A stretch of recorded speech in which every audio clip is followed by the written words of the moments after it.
hanyuma Claudine wowe wibona ute kuba ufite impano zidasanzwe Imana yakugabiye? Hanyuma jewe mbishimira Imana cyane. Tugiye nk'iki nk'abantu badukurikiye hano kuri televiziyo yacu. Yego. Baguhamagara basa nk'abakugerageza ngo bumve ko kibyiri bibahanurire koko bizaba mu cyumweru kimwe. Yego, hanyuma nababwira ngo reka nkwibarize Claudine. Wibaze kano kabazo. Wasenganye n'abantu benshi. Yego. Reka tunabibwira abantu badukurikiye harimo bagiye baguhamagara. Nk'abantu wahanuriye bose byarasohoye? Abenshi nabo byasohoye. David reka nkubwire kano kantu pe ntago ari ukwirarira ndi imbere yawe n'imbere y'Imana n'imbere y'abantu badukurikiye. Ntago dushobora gusengana ngo umwaka ushire bitagasohora. Hanyuma ubushize twagiye tugana ku bintu byinshi kuri Dorcas na Vestina. Yego. 2026 duherutse gusenga Imana ivugana natwe. Igatubwira ngo uyu mwaka uzaba ukomeye cyane ariko abazayibaho izabaho umugisha. Hari abantu benshi bibwira ngo kubera ngo Imana ngo wenda ngo yampaye amadolari ngo mu kwezi kwa gatandatu ubwo n'ubundi mu kundi kwezi kwa gatandatu nzabona yani. Ngo bivuze ngo n'Imana yabahaye umugisha yahaye Vestina na Dorcas umugisha mu mwaka wa 2025 ishobora kubakuraho amaboko batitwaye neza. Ahubwo bagende basenge bashishikare kandi na korali yacu iravuga ngo ndirimbamo imirimo ya nyuma niyo izahesha ya mbere agaciro. Ubwo bagomba gukora cyane muri uyu mwaka birenze uko bakoze muri 2025 kugira Imana ikomeze ibabone neza. Ubwo ni ubutumwa Claudine ari gusigira Vestina na Dorcas muri uyu mwaka wa 2026.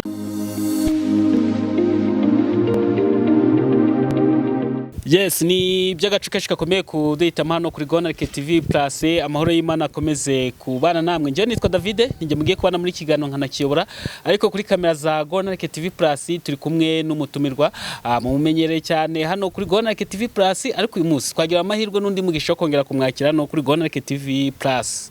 Uyu ni umukozi w'Imana, ni umuhanuzi, ikiruta byose akunda Imana n'abantu. Uyu munsi tugiye kuganira ikiganiro cyiza cyane ku muntu uri buze kugikurikira, kirabohora imitima y'abantu benshi, kirafasha abantu benshi. Niba ufite ibibazo bikuremereye, ufite ingona bikuremeye muri iyi minsi, kuri kiri kiganiro nzi neza ko umutima wawe uraza kugubwa neza kandi ukongera kumenya Imana by'ukuri byuzuye cyangwa se byisumbuye. Uyu muntu abantu benshi bagiye bamumenyera ku magambo menshi agiye atandukanye kuja muri Imana yagiye atugezaho, ariko nanone hari ikintu kimwe abantu bamukundira. Uyu muhanuzi nakiriye amenyerewe ko ahanura ibintu ntibirenze icyumweru kimwe. Ni umukozi w'Imana by'ukuri, ni umuvandimwe, yasenganye n'abantu benshi babonye Imana mu buryo bugiye butandukanye. Imana amukoresha imirimo n'ibitangaza bigiye bitandukanye. Niba ushaka kumva Imana bundi bushya kuri iki kiganiro cyose rero ntabatindeye cyane, reka mwakire. Yitwa Claudine. Claudine Karame, ndakwakiriye. Murakoze. Meze ute? Meze neza. Uranezerewe cyane? Hanyuma rero ngo dutangire ikiganiro cyacu uyu munsi, urabona ko ibintu byahindutse cyane, ibintu ni bishyashya. Tugomba gutanga 2026 turi bashya, mu mavuta mashya, mu mbaraga nshya. Sinzi niba navuga ngo Imana yari rokerera n'ikiri ubu ngubu. Hanyuma rero nakubaza tumwaka wagenze utu 2025 cyangwa tutangire ikiganiro cyacu neza, ndagusaba ngo ubanze dushyire imbere y'Imana. Mana data wa twese, uri Imana ishoboye byose, uri mutabura uko ibigenza. Turagushimiye, umwaka ni munini waturinze, wabaye mu ruhande rwacu kuva mu kwa mbere. Uyu munsi turi itariki 2 z'ukwezi kwa mbere, wagikoze ibikomeye byinshi, nuhabwe icyubahiro. Twemerere utweze udutunganye, imigayo yose watubonye muri uyu mwaka uyitubabarire, hanyuma dutangirane n'uyu nguyu twejejwe kandi uri kutubona nk'abana wishimira. Hanyuma aka kanya tugiye kuba imbere yawe nukabanemo natwe, uvugane natwe, ukorane natwe ndetse ubane natwe. Duheje imyuka mibi, duheje gukora kose k'umwanzi bitavuga Imana biduhunge. Ineza yawe itumanukire, Mwuka Wera tumanukire, amavuta yawe atwomeho kandi uvugane natwe Mana. Urakoze. Abantu bose badukurikiranye ubacire imigozi baboshe kugira ngo bakomeze gukurikira ibi biganiro tuba dutambutsa banezerewe. Urakoze Mana, kugiye kubana natwe muri byose mu izina rya Yesu, amen. Hanyuma nongeye kuwikaze na karibu hano iwacu. Murakoze. Mumeze mute? Tumeze neza. Mwaka mwasoje 2025. Mwaka wabaye mwiza. nta kibazo. Nasomye ijambo ry'Imana mu gitabo cya Zaburi riravuga ngo ibyago n'amakuba ni byinshi ku mukiranutsi ariko Uwiteka murinda muri byose. Bivuga rero ngo nubwo wenda utubazo tutabura kubaho ariko Imana ikaza ikabana natwe. Yego. 2025 abantu bagiye bahanura ibintu byinshi, impfu zitandukanye, impanuka, abantu bavuga ati kwegera Imana by'ukuri, abantu bahanura ibintu by'intambara ntashatse kuvuga. Yego. We 2025 ubuhanuzi twavuga ko bwasohoye se cyangwa harimo abavuze Imana itavuze, wowe ukurikije ku ruhande rwawe? Okay, nasomye ijambo ry'Imana nanone ndatekereza byanditse muri Samuel niba ntibeshe. Haravuga ngo umunsi umwe Imana yimika Yosuwa. Ngo Yosuwa yavuganaga n'Imana. Imana ikavugana nawe ikamubwira iti nzakurwanira, genda utera aha ngaha nzaguha gutsinda, mbese ikavugana nawe. Ngo umunsi umwe rero ngo haza abagabo bitwaga Abakidiyoni. Abakidiyoni baraza bavuga bati twatumwe n'Imana. Yego, ati twatumwe n'Imana kuri uyu musozi. Imana mbese natwe turabahanuzi, turasenga, turavuga, bazana rekomandasiyo, bazana amafishi babatirijweho ariko bitwa Abakidiyoni. Ngo hanyuma bazana n'ibimenyetso Bibiliya iravuga ngo bazanye imisima ishaje yameze ubwoya, bazana amavino yashaje, bazana inkweto zajemo indomo, inkweto zaracitse. Ngo babwira Yosuwa bati nukuri kw'Imana twaje. Ngo Yosuwa yemezwa n'ibimenyetso ntiyasobanuza Imana. Ngo hanyuma arabakira avuga ati turabakiriye mu izina rya Yesu. Ngo hanyuma amage kubakira baraza. Kubera ari Abakidiyoni rero Imana ntago yari gushobora kugomorera umugisha Abisirayeli bivanze n'Abakidiyoni. David rero aha kuri YouTube cyangwa se mu zindi nsengero uzajya usengamo uzasanga harimo Abakidiyoni n'Abisirayeli. Abakidiyoni n'Abisirayeli. Ariko sinzi hano nagiye gusenga ngo hagowe abiyita Abayisirayeli kandi atari bo cyane. Ariko nanone wowe ku maso yawe y'umubiri ntago washobora kubatandukanya. Ubu ushobora kubona ndi mwiza nitonda n'abantu benshi bagabivuga ariko Imana itambona cyane. Bibiliya rero irambwira ngo umunsi umwe inzara yatera mu gihugu cya Isirayeli, hatera inzara nyinshi cyane. Ngo none umugabo witwa Dawidi yima ingoma y'ubwami, ngo hanyuma nawe byari bikomeye kugira yimikwe, ariko ngo ahageze inzara imurya imyaka 3.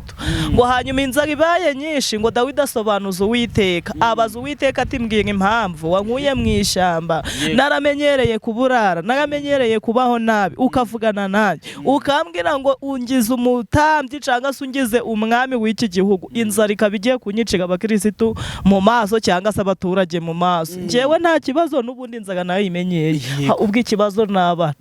Bibiliya iravuga ngo Uwiteka aramusobanurira. Icyampa Uwiteka akagusobanurira uyu munsi aho ubukene ufite bwaturutse.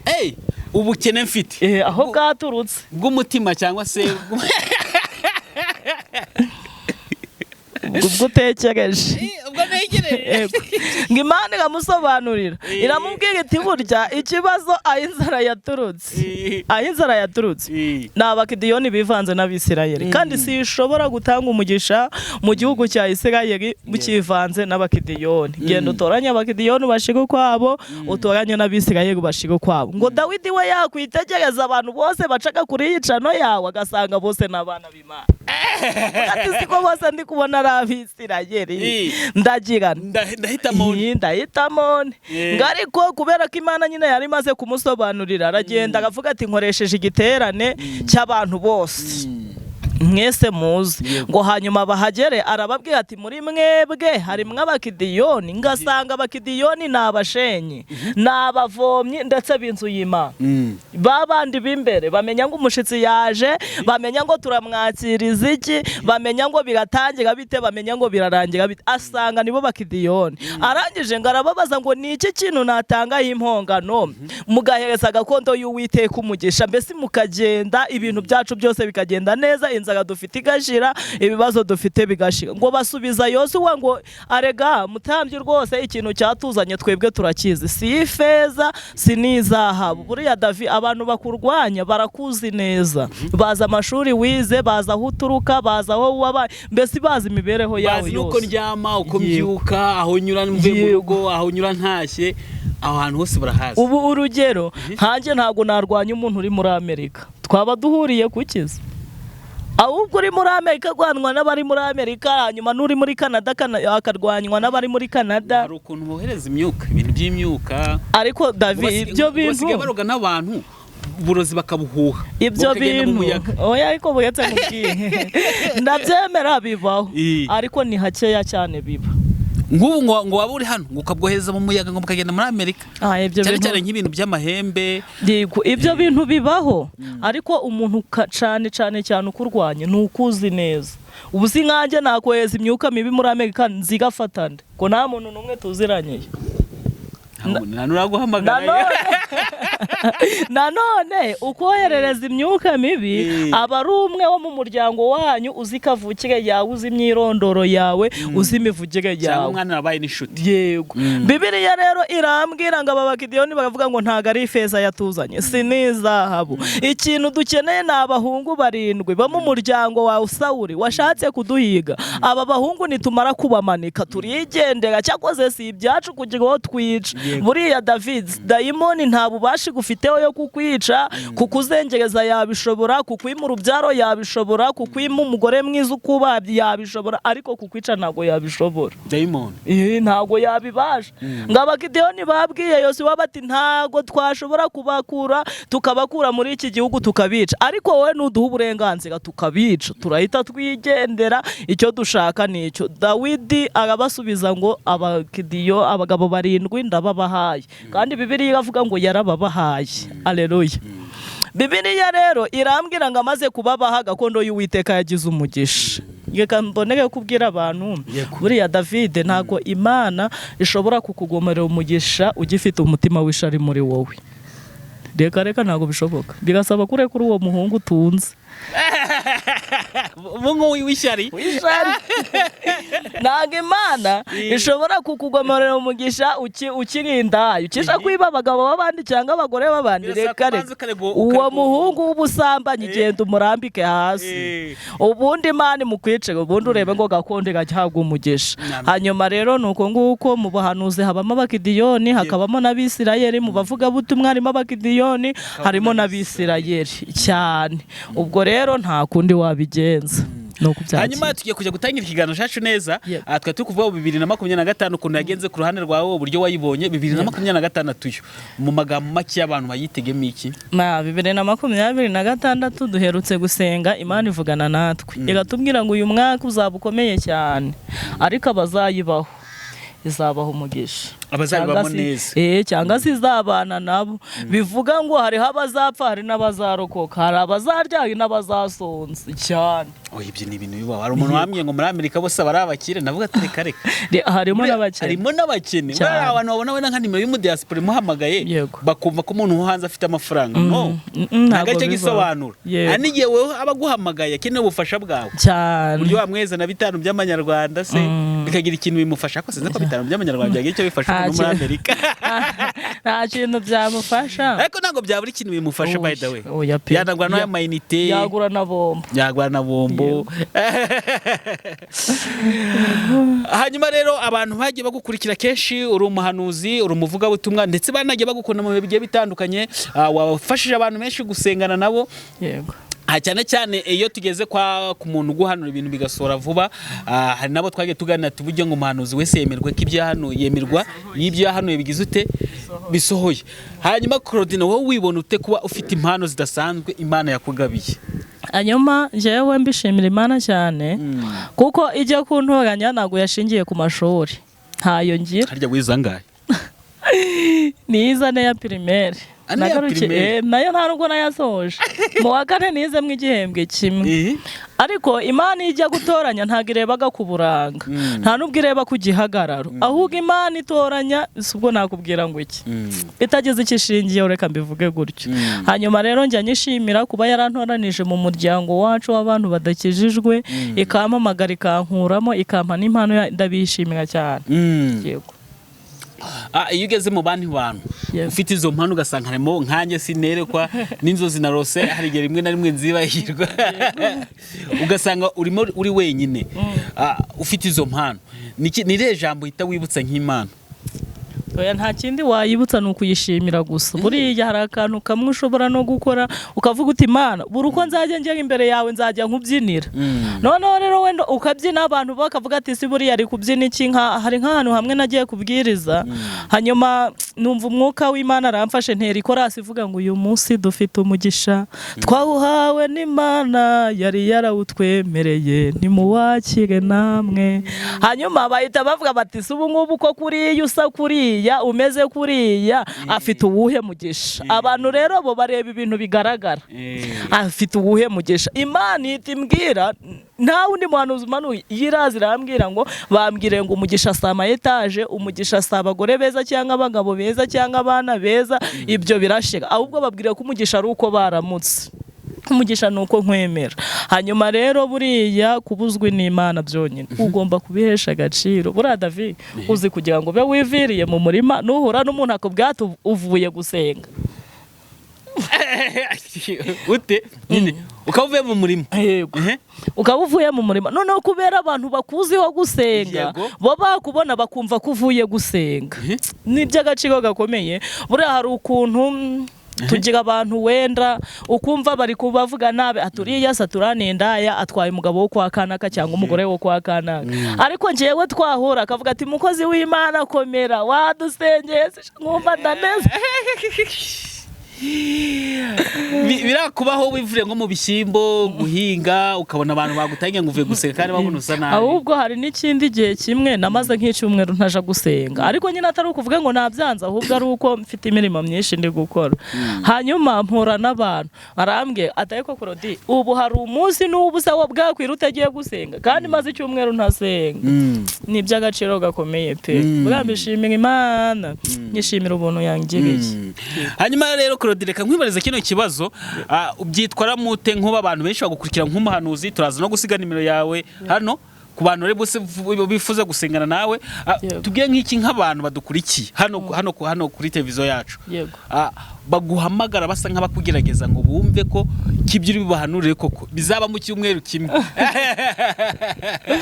yego hanyuma nababwira ngo nasomye ijambo ry'Imana ubundi mu gitabo cy'umubwiriza riravuga ngo buri kintu cyose kigenerwaga igihe cyacyo ngo hari igihe cyo gupfusha n'igihe cyo kurumbya cyo kubyara hari igihe cyo kweza n'icyo kurumbya hari igihe cyo kunguka n'icyo guhomba ibintu byose Imana iba yarabigennye mu ruhare rwawe ubu ushobora kuhituza ukavuga ati Claudie agahanura bikamara icumweru yego hanyuma ukaza nkanaguhanurira pe hanyuma icumweru kikarenga ikibazo si uko nta guhanuriye ibiri byo ikibazo si nuko Imana yavuze yari yibeshe ahubwo ikibazo isaha y'Imana ntago iragera bishobora gutinda kwa isaha y'Imana itaragira kandi gutinda kw'amasezerano ni nako kurama kwacu reka nkwibarize Claudie nkwibarize kano kabazo wasenganye n'abantu benshi yego reka tunabibwira abantu badukurikiye harimo bagiye baguhamagara nk'abantu wahanuriye bose byarasohoye abenshi nabo byasohoye ariko David reka nkubwire kano kantu pe ntago ari ukwirarira ndi imbere yawe n'imbere y'Imana n'imbere y'abantu badukurikiye ntago dushobora gusengana ngo umwaka ushire bitagasohora umwaka ubwo ndetse n'igihe kirekire nkwaye yego wifata gute iyo ubonye imbaraga z'Imana Imana igukoresha yego izo mbaraga bazitwerera Satani bakavuga turazi Claudie ntago avugana n'Imana arabeshya se wewe ubifata ute nakubwiye ngo hari abakidiyoni hari n'abatarakabekidiyoni kandi hari n'umugabo umwe witwaga Yuda yemeraga ari uko abonye sibyo Yuda turamuzi ibintu byose bibaho hari abantu baza bakakwemera hari n'abaza bakagupinga ubu cyane nk'abantu benshi bagiye bampamagara bagambye ati reka tukubwire uriya munyamakuru wawe asika neza barambeshyera urumva ati icyo tumukundira azi guseka pe icyo nicyo bagukundira ariko hari n'undi muntu ushobora kukubwira ati ariko si buriya yabaga ari guseka iki ntabwo azi ko abantu bababaye oye ariko ubundi reka mbwire n'abantu badukurikiye hano hari umwana umwe twigeze kuganira gagaciro ko guseka nukongera igihe cyo kubaho. hari abatabizi nyine kandi none yinasetse ukasekera imbere y'abanzi bawe bibwira ko ntacyo bakoze ariko mu by'ukuri wowe uzi icyo bakoze ute bakoze kuko n'abanzi babona ko bakoze ubuse yusetse. Ubwo rero hari abantu benshi batabyemera gutyo. Hanyuma rero hari abantu bemera ko Imana ivuga, hari n'abandi batemera ko ivuga. Hari abantu benshi bazi ko Imana ikora ibitangaza, hari n'abandi bantu bavuga batabahanuzi n'abateka mutwe ni n'abapfumu. Ni gute Imana izikavugira mu muntu gute se? Ati ubu ndi gushimira Imana impamvu yatumye tumenyana. Ngwiki ati uruwagaciro kuva nabone wowe muntu nabonye tumenyana ibintu bikagenda neza. Ati nukubera iki yanshimiye. Yarampamagaye arambwira ngo ahora ashaka visa, ashaka kujya kwiga muri Amerika ariko yarayibuze byaranze. Turazenga hadashiza n'iminsi 3 visa arayibona. Hadashize iminsi 3 iminsi 3 gusa hadashiza n'iminsi 3 visa arayibona. Dusenganye dusenganye nta nubwo yanaje ngo dusenge, we yanyandikiye ibyifuzo gutyo kuri telefone ndabisengera. Hashize nk'iminsi 3 agambwa ati ubu visa nayibonye. Bisoje arongera arampamagara arambwira ati ubu rero hanyuma visa narayibonye ariko nabuze tike y'indege. ngo ngwiki ubu ngubu ashobora gukemutse ariko hagiyemo n'ikindi ashobora kuba yambwiye ko ari miliyoni 2 n'igice akeneye kuko ntago nibuka neza. Arambwira ati ubu tike y'indege nayibuze kandi ngomba kuba naragiye ku itariki 31 z'ukwa 12 2025 ngomba kuba naragiye. Atari ko mfite imodoka wenda Imana imfashe nabyumva ntiyumve yuko nabivuze ariko ntago tubivuza kuvuga izina ariko reka nankubwire tubaye hano kugira ngo tubwire abantu ibitangaza by'Imana. Ntago tubaye hano ngo twamaze ibikorwa bya Satani. Oya hari abantu bahari bavuga Imana igikora kandi Imana ya kera ni nani yo ya indi yafataga abayisirayeli kabambutse inyanja itukura sibyo iyo niyo Mana y'ubugikora nuko hanyuma arambwira ati ubu mfite imodoka kandi kuyigurisha nabuze abakiriya pe. Umukiriya araza akayishima akambwira ati ndishura ntazi bikarangira gutyo none tike nayibuze. Turaganira ndamubwira ati rero buriya hari abadayimoni benshi baticwa no gusenga, burabicwa n'amagambo meza, hari nabicwa n'ibikorwa. Ute hari abadayimoni bicwa n'ibikorwa cyane nk'ubu umudayimoni w'ubukene. David ntago wazasenga ngapfe. Ikintu kimwica ni iki? Niba nta myenda ufite yo kwambara. Iyo tuganiriye ukambwira uti ngewe dayimoni mfite nukubura imyenda nambara, nkaba mfite imyenda 5 nkakuzanira umwenda umwe, ya dayimoni irahita ipfa nuwambara. Ubwo ngubwo rero ntago ari uko twasenza, ubwo yishwe n'ibikorwa kubera naguhaye ukambara byakemutse. Na dayimoni y'inzara yishwa n'ibiryo n'ibyo kunywa. Kandi koko hari ibyo nko gusengera nk'umuntu ugasanga wenda akuvuga ati nsengera mbona agafuka kakawunga kandi urayabitse. Ubwo bivuze ngo ntago uravuga ati Mana uyu muntu meza agafuka kakawunga. Reka nje ntago nagusengera ngo Imana iguhe ibiryo mfite amafaranga ndaguhereza akakubwira ati niba ari umuceri ukeneye wenda yo kugura agafuka ntago nyafite ariko genda ugure 5 ubirye uyu munsi nejo dayimoni raba yahuhutse Imana izazana ikindi kintu iwawe gutyo dayimoni akaba arapfuye cyane pe. Nuko hanyuma umugabo turaganira ndangije ndamubwira ati rero wa mugabo we ntago ari Imana ibimbwiye turi kwiganirira ariko reka nkubwire iyi modoka nta nubwo uzayigurisha. Amafaranga uzayikoramo tiki kujyana muri Amerika ushobora kubona umuntu akayaguha, ushobora kubona umuntu akayatuka yatoragura, ushobora no kubona akazu kagakora mu minsi 3 ya miliyoni ngaho ukazibona. Arakantu uvuze umuntu akaba yata amafaranga ukayatoragura akakubera igisubizo cyawe. Ubundi korari ndirimbagamo dufite indirimbo ivuga ngo Imana ifite inzira nyinshi ku buryo umuntu ata amafaranga ukayatoragura bikavamo igisubizo cyawe kingana n'ibibazo ufite. Iki wowe ukajya kubikuza amafaranga kuri banki urugero miliyoni 5 kandi Korodina mfite ideni rya miliyoni 5 ejo ibyanjye baraza kubiteza camunara kandi Imana ikaba yavuganye nanjye ngo ndakwishuriye ideni ntuzigera umwara. Imana ikagukoresha wowe ukayata nkayanyuraho nkayatoragura nkajya kwishura banki ugasigara uri kurira amafaranga nayataye naho Imana ninjye yayahaye kubera ko yabonye ko ufite ayandi nta kibazo. Ako sinzano nigeze gusoma muri Bibiliya ngo kugira ngo Imana ikemura ikibazo iteza ikindi. Umwana wigeze gupfa ngo ndararokoka muri Bibiliya ni hehera. Abantu badukurikiye muze kudufasha ahantu umwana yapfuye ahantu kugira ngo ndasevingwe nyine abeho kugira ngo ndabeho sinzi hano nigeze kubyina birashoboka. Hanyuma ubwo rero umugabo turaganira ndamubwira tushobora no kuyakorera mu minsi 3 wowe ntugira ikibazo tike umunsi uyishaka uzaba wayibonye.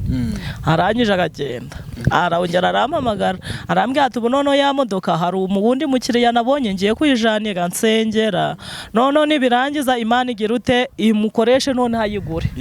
Tanje ndamubwira ati nta kibazo ndagusengera ngaragenda ageze yagera imodoka n'ubundi ntibayigura ahubwo none basanga harimo ibibazo bituma batayigura noneho arongera arayigarura ngageze mu rugo yigira inama hamagara umuntu w'umushuti we ngamubwira ibibazo byose afite ngo umushuti arangije akamubwira ngo yo icyo nicyo kibazo ufite ngwino ufate sheke y'amafaranga ushaka uzayanyishura none inshuti yego mu buryo bw'ishuri kwibana. Hanyuma rero yagombaga kugenda kuri 31 ubwo nyine bwa bundi wabonye ndi guseka nari ndi kumwandikira ndi kumubwira ati we munyamerika tuziganye wageze yose ubu yarafurayinze nagiye cyane ya modoka iracyahari imodoka iracyahari uza akantu nkuyemo muri Imana ntabwo ashaka iyo modoka igenda cyane ntabwo ashaka iyo modoka igenda pe ubwo rero yari ari kumbwira ati urasenga nabonye uri umusenzi wa nyawe kubona waransengeye nkabona visa byari byaranze ukansengera nkabona tike byari byaranze none ukambwira ko n'imodoka nshobora kuyisiga koko bikaba ngasenga Imana yakoze kumpuza nawe uyu muntu niba dukurikiye nyaboneka muntu niba dukurikiye icyo nakubwira ni kimwe buriya ngo na kera ngo bajya gusura umukozi w'Imana bakagenda ari uko bitwaje nawe ugura amazi dore izuba ritumereye nabi aya shani bwagezeyo bakuntu mugiriye impuhwe ariko ntaribi araza kurakona yaranje kubageza yasaguye itike kandi hano amazi ni 1,000 noti y'1,000 cy'amafaranga y'u Rwanda koko ku muntu w'umudiaspora ubu nanjye nziganye n'abadiaspora nawe uzanye n'abadiaspora cyane.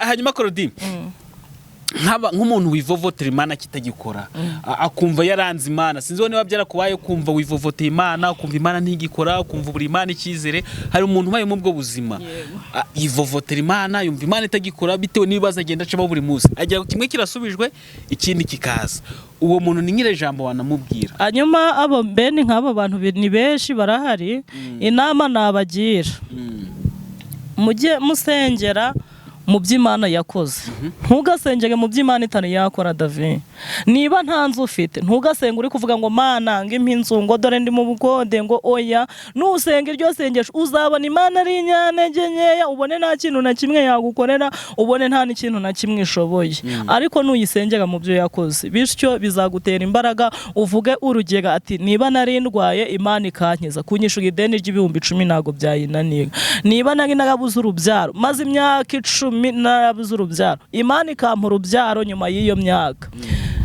none umwana akaba yarwaye yarembye ari no kongererwa umwuka Imana yamumpaye ifite n'ububasha bwo kumukura ku mwuka gakira ubundi iryo sengesho niryo rikuremamo abantu mwese munkurikiye mujye musengera mu by'Imana yakoze. Yego hari igihe uri wagira mukumva wuwanze ubuzima bwawe byarabaye wena nutubwire ngo byagenze gute ukumva wuwanze ubuzima bwawe pe yego byagenze gute oya byarabaye nta kibazo byarabaye ariko bityo Imana igakora cyane cyane hari nk'abantu badukurikiye hano bakumva ikintu kimwe basigaranye ari ukwiyahura yego akuvuga ati ngiye kugira ngo nkiri ibibazo byose mfite nuko napfa nkagenda yego ibyo bintu byigeze bikubaho byarabaye nyine mu minsi ya kera ariko ubu ntago bikihari ubu ngubu sinamenye Imana nagaragara neza asa n'Imana pe ubu namenye Imana pe nzi neza ko ibintu nzi neza yuko ibintu byose bikorwa n'Imana Imana itari mu ruhande rwawe nta mudesipora waguha amadolari itari mu ruhande rwawe nta muzungu waguha amadolari Imana itaguhaye nta mugande waguha amashiringi Imana itaguhaye nta munyarwanda waguha amanyarwanda ariko iyi Imana yaguhaye yavuze ati njye mwana wanjye ndakweguriye akira uyu munsi akira nutagukunda na wa wundi wagukubise arakuzanira akaguhereza ipfa kuba yavuze ati uyu munsi urarya ubwo rero ubu ngubu nzi neza yuko ikintu gikuraho umubabaro ari ugusenga dusenga yego hanyuma ikintu cyagufashe muri ibyo byose nuko gusenga gusa nta kindi. Oya, ikintu cyafashije mwako gahinda ukumva ubuzima bwawe ugiye kubukunda, ukumva wigiriye icyizere, wanatambuka uvuga ati nanjye meze oki. Ikintu cyabimfashe no gusenga. Iyo usenga ubana n'Imana, Imana ikavugana nawe buri gihe. Hari n'igihe itavugana nawe, ariko ntiyuvugane nawe itumye nka Claudine ngo nze nguhanurire. Ikavugana nawe mu nzozi cyangwa ikavugana nawe mu bundi buryo. Imana igira uburyo bwinshi ivugishamo abantu bayo. Hanyuma jewe rero hari igihe kimwe najyagamo nkumva noneho kubaho biranze, Imana igahita ituma umuntu ikamubwira ati ndavuze ngo irukanka ugenda umumbwire gutya na gutya, gutyo yambwira bikanzana mihumure. Noneho naba wenda mfite n'ubundi kigeragezo ndi kumva nihebye cyane, Imana igatuma noneho umuntu nasengeye ibintu bikaba, akaza akambwira ati none warampanuye biraba. Avuga ati niba nagasengeye bikaba n'ibyanjye bishoboye kuba. Ase ubundi reka mubaze kino kibazo. Kumusengera abandi bantu mukabahanurira. Urumva nanjye warampanuriye kandi tumwe nagiye mbona udushashi. Wabonye agaco. Imana izagwishe n'imfura. Abantu badukurikiye nanjye ndi umuhamya wo gutanga ubuhamya bw'Imana ikoresha Claudine cyangwa se bitangaza Imana igenda ikoresha Claudine mu bigiye bitandukanye, kuko nanjye yarampanuriye. Ubu ngundi kugenda mbona agacu kabundika. Hanyuma nkuko kuba waraduhanura ukatubwira ati David urahumura uzabona iki, cyane ko umuhanuza kubwira buryo bizakubaho, nakubwira ibyakubayeho. Bareka nambwiye n'abantu badukurikiye, umuhanuzi naza kubwira ibyakubayeho nakubwira ibizakubaho, cyangwa se nakakubwira ikigeragezo nakubwira igisubizo. Bangi ikigeragezo kizana n'igisubizo. Bango nakubwira tugiye kurwara, nakubwira ariko nubwo ugiye kurwara bizagenda uko uzakira. Bangi ngo hanuza butagira igisubizo. Oya, ariko nanone hari igihe nk'ubu urugero Imana ishobora kukubwira ati imbere yawe hari gereza, ni urugero. Ntago ikubwira ngo ivuyeho, ikakubwira ati imbere yawe hari gereza, genda usenge. Wasenga y'itanu, wasenga y'itatu, wasenga y'isaha, genda usenge imbere yawe hari gereza. Wabiki wani ntusenge gereza ikakwakira. Nibyo navuga ngo nyine Imana ntago ishobora kukubwira ikintu ni nakubwiye kuko izakemukamo. Irakubwira ati rero kugira ngo kya kintu cyawe kiveho cyangwa se agire ku Imana ibyoroshye cyangwa uzanagereyo hari ukuntu bimeze, genda usenge izabane nawe. Nuko hanyuma rero ikibazo ngiye kukubaza, kujya ubwira abantu ibizababaho, urumva ukabwira abantu uburyo bazaba mu minsi izaza, uba wiyize ibizakubaho cyangwa nawe uba bifite ubuhanuzi wihanuriye. Tubwiye amatsiko ya rero ndakubwira ngo ikira Wenda unavuga ati nanjye hari byonzi Imana nyisangika nyibwirira. Oya, ni byinshi cyane. Imana njewe ijya insanga rimwe ikambwira, ubundi gatuma abantu bayo cyanga nkanarota. Harya kurota nabwo n'ubuhanuzi cyane pe. Hari abantu benshi, ariko y'ababyeyi wacu iraririmbaga ngo bamwe bahawe gusenga, abandi bahabwa kuririmba, abandi bahabwa guhugura no guhanura. Ubagarire icyo wahawe, ejo utazakinyagwa ukabura umweru ugahomba. Hari abantu benshi bahawe impano zo kurota, ukarota David yakoze impanuka koko akayikora, cyangwa se nanjye nkarota ibyanjye, kandi iyo mpano nanjye ndayigiye. Iyo narose batwiba kuko baratwibaga no kuwa mbere wa Noheli. Ubwo nanjye narose banyibye koko bari. Ubwo nanjye ni intoza tayari yo ndaba mfite impano. Oya. Mana nabanyibitseho ni indodo. Oya byate. Yagize abantu badukurikiye ari ngo warose bari kumukubita yavuye kwiba. Akaba afite umupanga wo kujya kwiba. Ahubwo ikintu namugeraho inama nk'uwo muntu agamutse ahari. Ubwo uwo munsi ntakibe. Cyangwa se akarota ibindi bintu ntazi, nk'abasore bakarota ibintu ntazi, ibintu nk'ibyo ngibyo. Ibishitani nakavuga ngo mfite impano yo kurota tineretse. Oya, none ntago ariko abantu bose bafite izo mpano zo kurota. Yego. Ubwo nukuvuga ngo nawe hari ukuntu Imana ikwisangira ikakubwira ibyawe, nawe ugasigara uyu mwaka bizagenda gutya ubisengera. Yego. Hanyuma tukujya kugana ku musozo w'ikiganiro cyacu, turaza gufata umwanya wihariye dusengera abantu badukurikiye bafite ibyifuzo bitandukanye. Ariko uyu munsi wihangana ntago turi buze kuvuga ijambo ry'Imana, turisoma ko ntiturisobanure kuko twaganira amagambo y'ubwenge. So bibonye abantu bakwema isomo, kandi ikintu kihari ni ukumenya ko Imana yakoraga cyagihe na n'ubu ari igikora. Watubwiye ijambo ryiza, uratubwira ati ntiturebere Imana mu byitarakora, ahubwo turebere mu byo yakoze. Ya Mana yagukuye ahantu uzi nawe n'uyu munsi iracyari ngikukura aho uri. iracyakomeje kugeza igihe ku rugendo rwawe rugize ute rusoje hano kwa Inosi. Hanyuma ubushize twagiye tugana ku bintu byinshi kuri Dorcas na Vestina. Bari abantu bavuga iki muri uyu mwaka utangira? Muri uyu mwaka utangira natangiye ndi kubabwira ngo abantu bazaba imbere y'Imana neza uyu mwaka izabarinda, abatazayibaho kababayeho. Rero nabo ikintu nababwira no kugira ngo basenge, basenge. Hari abantu benshi bibwira ngo kubera ngo Imana ngo wenda ngo yampaye amadolari ngo mu kwezi kwa gatandatu, ubwo n'ubundi mukundi kwezi kwa gatandatu nzabona ngo bivuze ngo n'Imana yabahaye umugisha, yahaye Vestina na Dorcas umugisha mu mwaka wa 2025 2026 ishobora kubakuraho amaboko batitwaye neza. Ahubwo bagende basenge bashishikare, kandi na korali yacu iravuga ngo ndirimbamo imirimo ya nyuma niyo izahesha iya mbere agaciro. Ubwo bagomba gukora cyane muri uyu mwaka birenze uko bakoze muri 2025 kugira Imana ikomeze ibabone neza. Ubwo ni ubutumwa Claudine ari gusigira Vestina na Dorcas muri uyu mwaka wa 2026. Yego. Twinjiyemo cyane cyane ko urugamba rwo ruracyakomeje, Satani we ntaryamye, ariko nanone natwe turacyari ku isi, nabo baracyari ku isi. Ujye bakunda? Ndabakunda cyane. Hanyuma rero turagira ngo none dusigire abantu impamba twaganiriye, tuzaza gufata akanya ko kugira ngo dufate nimero yawe nk'umukozi w'Imana ku muntu wifuza gusengana nawe. Gusa icyo nababwira mumuzi ku kintu kimwe. Hanyuma rero Claudine turi kugana ku musozo w'ikiganiro cyacu, ariko nanone umwaka uratangiye wa 2026 ntabwo twagira tutasigiye abantu impano. Uyu mwaka wa 2026 ni byiza cyane ko umuntu atangira umwaka neza, ariko nanone umutima ubohotse amenya Imana kurushaho. Ndagira ngo nibura ubasigira impano y'umwaka wa 2026. Turaza gukurikiza akanya ko konga gufata tugasengera abantu bafite ibyifuzo bigiye bitandukanye, tunatanga na nimero ya ku muntu wifuza gusengana n'umukozi w'Imana, umuhanuzi w'Imana, cyane cyane ko ari umukozi w'Imana nge nemera, ntago natumira umuntu ntagize ute ntemera. Reka subizi se. Nje nemera umuntu nemera, ntekereza ko abandi bashaka kutamwema nko mwemera, ariko abantu bari kumwe nanjye bankunda bo barahita bavuga ati reka nawe turebe ko bimeze neza. Sawa, babahereza impano. Tugiye gusoma ijambo ry'Imana riba mu Abakorinto ba kabiri igice ni icya mbere, turasoma umurongo wa 10. Abakorinto ba kabiri igice cya mbere umurongo wa 10 haravuga ngo yaturokoye urupfu rukomeye rutyo, nanone iracyaturokora, kandi twiringiye yuko izakomeza kuturokora.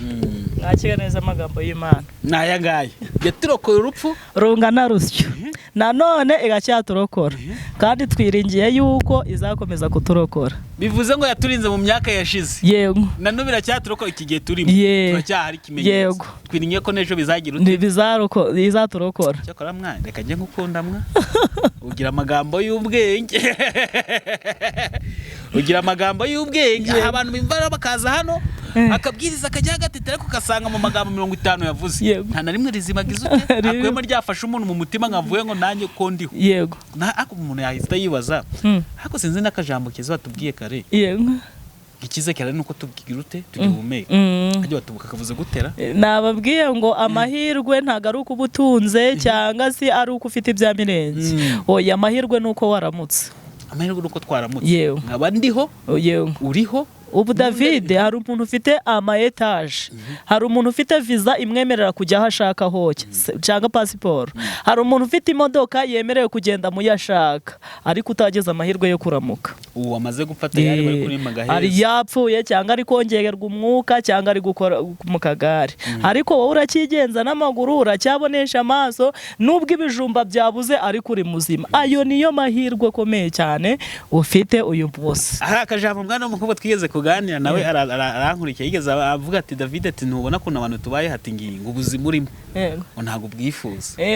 Naye nebye koko nsanga kuko si mbwifuza, naye nifuza ubundi buzima burenze kuvuga kwifuza n'icyaha. Yego. Arangije ambwira ati none utekereza ko utabwifuza, hari undi wifuza kuza kuba nkawe. Cyane. Cyane. Aho uri wowe ntuhishimiye, ariko hari umuntu uvuga ati ariko mana yanjye we washyira nka aho David ari cyane uba nka hari abantu badukurikiye bari kuvuga ati ariko mana we wamuzo na Claudine nkaba David namwe barize iki kibazo se ni iki kibazo babaza nka Claudine mu yego basi nkacana nawe niyo twaganira gusa kandi amagambo y'ihumure Claudine bijye biko abantu bakaguhamagara bati hari abantu benshi noneho uyu mwaka baramamagaye noneho barambwira ati turakwinginze tuguhe tike yacu ntudusengege ntugire ikintu ukora basi kuri bonana uzaze twicagane dusangire abantu bagera nko muri 30 ndacanganyukirwa mu mutwe mbura n'umuntu n'umwe nakwemera kubera ubwinshi bw'abantu niriwe mu rugo burinda kuri nabuze umuntu nemerera kubera ukuntu ari benshi buri wese ati ngushireho tike buri wese ikibazo ufite ni ikihe basi uze dusangire aka kantu rakavuze nibuka umugabo umwe yigeze kugurisha ubutaka bwe yego bameze amafaranga menshi ndwa yakayafata nubwo butaka bwe baramuhaye mu mubyeyi we yaramuhaye arangije nawe arabugurisha afata amafaranga menshi yagafashe yego aragenda ibyazi ibintu azi kwigurira arabigura byose arabirya yego arangije aricara abona ibintu byose azi mu mutwe we yabiriye arangije avuga ati ariko subu ngobo ko ibintu byose nabirenda ryikira yego arangije yicara nginjije aho ngaho ati ndikora nta kindi kintu nsigaje kurya ati ndaryiki kuko ibyo yarazi yarabiriye abona amafaranga ntagize ute ndashize arangije ahita yicara avuga ati subira ryikira yego umunsi wa mbere nguragira ati ndaryiki uwa kabiri ndaryiki uwa gatatu ndaryiki kandi afite iki amafaranga ako yabuze icyarya amahitamo yagize ute yayabuze bwana wabuze iki nanjye nabuze amahitamo yaho nje ndicara mu rugo ndavuga ati ndatuje hanyuma nshuti zanjye bakunzi bacu reka mbatangarize ngo iyakurokoye uri kwiseta ukatahana umwana muzima abandi batahanya bapfuye mu dukarito ikakurokora bari kuvuga ngo ntuzashaka warangiza ugashaka ikakurokora bavuga ngo ntuzabyara ukabyara ikakurokora bavuga ngo ntuzatura ukabutuye bakakurokora ikakurokora bavuga ngo akazi ugiye gukora ntabwo uzabona warangiza ukakabona ubu hari abantu benshi David bazi yuko uyu mwuga urimo utazawumaramo amezi 5 bakaba babizi ati nta mezi 5 tumuhaye cyane yego cyane ubwo ni urugero yego hari abantu benshi bazi gutyo ariko reka ngutangarize ngo iyakurokoye muri ico gihe n'uyu munsi igacyari kukurokora kandi n'ubutaha izongera ikurokore tugiye gusenga ariko mbere yo kugira ngo dusenga reka tubwire abantu badukurikiye hano kuri TV yacu timukomeze mukore subscribe ariko nanone tugiye gufata nimero y'umukozi w'Imana kugira ngo umuntu wifuza gusengana nawe abe yasengana nawe anadusengere ku bantu bafite ibyifuzo bigiye bitandukanye waduha nimero yawe 0788515130 0788615130 yego nitwa Niyigena byose Claudine